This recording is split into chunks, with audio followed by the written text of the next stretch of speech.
Hammaga ham nasib qilmagan narsa bor. Bu bo'sh vaqt. O'ylab ko'ring. Siz uni nimaga sarflaysiz?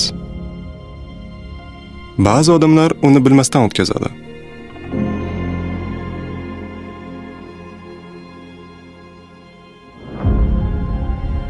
Bu ham hordiq chiqarishning bir turi.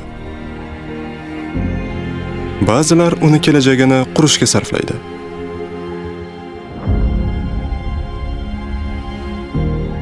Yangi narsalar o'rganadi.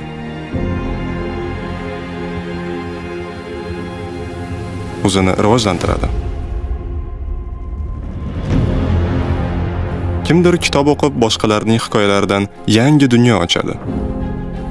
Kimdir musiqa tinglab o'z xayolida sayohat qiladi. Ba'zilar esa boshqalarga yordam berib, bo'sh vaqtlarini, qalblarini isitishga aylantiradi. Yana kimdir esa uni tabiatni asrashga sarflaydi. Gullarga suv qo'yadi, daraxt ekadi. Kelajak avlod uchun yashil iz qoldiradi.